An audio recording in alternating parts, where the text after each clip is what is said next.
Hi guys, कैसे हैं आप सब लोग। आई होप आप सब लोग बढ़िया होंगे। तो अगर आप मेरे चैनल पर नए हैं तो फटाफट से मेरे चैनल को सब्सक्राइब कर दीजिए। आज हम बात करने वाले हैं जिस टॉपिक पे, वो है एसएसपी पोर्टल में जो कुछ नए अपडेट्स आए हैं। तो मैंने सोचा क्यों ना आपको उनके बारे में इन्फॉर्म कर दिया जाए।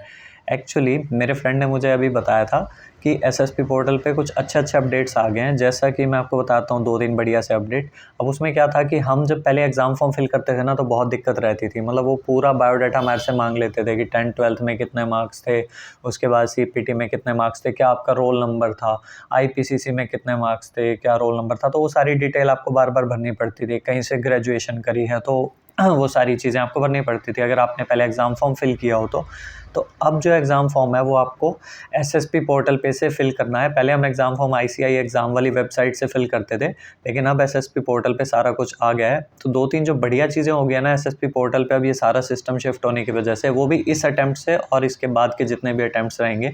तो क्या है कि अब एसएसपी पोर्टल पे आप अपने जो भी आपकी सारी इन्फॉर्मेशन है वो आप एक बार फिल करेंगे ना, तो आपको नेक्स्ट टाइम वो फिल करने की ज़रूरत नहीं पड़ेगी। मतलब उन्होंने ऐसा सिस्टम किया है कि आपने एक बार अपना सारा बायोडाटा, सारी डिटेल्स आपने फिल कर दी, तो जब आप एग्ज़ाम फॉर्म फिल करने जा रहे हैं तो सिर्फ 2 या 3 चीज़ें वो आपसे मांगते हैं, जैसे कि आपका मीडियम कौन सा है, आप एग्ज़ाम कौन सा दे रहे हैं, मतलब कौन सा ग्रुप दे रहे हैं, और इस तरह से एक आधी चीज़ और है। तो ये सब चीज़ वो मांगते हैं, बस 2 मिनट का काम होता है और अब आपका एग्ज़ाम फॉर्म 2 मिनट में ही फिल हो जाता है। तो एक्चुअली क्या है कि एक तो ये चेंजेस हो गए कि आपको बायोडाटा सारा फिल करने की ज़रूरत नहीं है। दूसरा ये होता था कि हम पहले क्या करते थे कि जैसे डिक्लेरेशन फॉर्म होता था तो हम अपने सीए से साइन करवाते थे, फिर उसके बाद उसे अपलोड करते थे। तो अब क्या है कि अगर आपकी आर्टिकलशिप कंप्लीट हो गई है ना, तो आपको डिक्लेरेशन फॉर्म अब जाकर सीए से साइन करवाने की ज़रूरत नहीं है। तो ये आई थिंक एक बहुत ही अच्छी चीज़ हो गई है कि in case you have completed your articleship, तो अब आपके लिए बहुत सही रहेगा। इसलिए मैंने आपको बताया कि अब एग्ज़ाम फॉर्म फिल करने में बस 2 ही मिनट लगेंगे।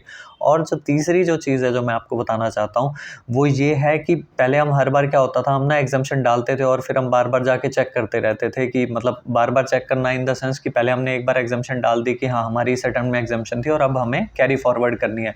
और फिर कई बार ऐसा होता था कि हमारे से मिस भी हो जाती थी एग्ज़म्पशन, या फिर हम बाद में जाके जब वो इनकी करेक्शन विंडो ओपन होती थी तो हम उसमें जाके चेक करते थे कि मतलब अब हमने एग्ज़म्पशन सही से डाल रखी है या नहीं, और अगर नहीं डाल रखी तो हम दोबारा चेक करने जाते थे कि हम डाल दें। लेकिन अब क्या है कि अब आपने अगर एसएसपी पोर्टल पे एक बार ये डाल दी कि हाँ, मेरे को ये एग्ज़म्पशन कैरी फॉरवर्ड करनी है, मेरी ये एग्ज़म्पशन थी, तो जितने भी अटेम्प्ट्स तक आपकी वो एग्ज़म्पशन कैरी फॉरवर्ड होती है, तब तक वो आपके एसएसपी पोर्टल पर ही रहने वाली है।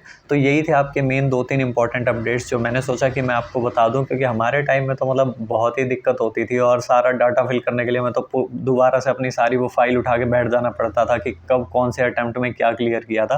तो आई थिंक ये बहुत ही अच्छी अपडेट्स हैं, और अगर आपको इन्फॉर्मेटिव लगी हो तो प्लीज़ मेरे चैनल को सब्सक्राइब ज़रूर कर दें और मेरी वीडियो को शेयर कर दीजिएगा। मिलते हैं हम नेक्स्ट वीडियो में। Thank you guys, bye.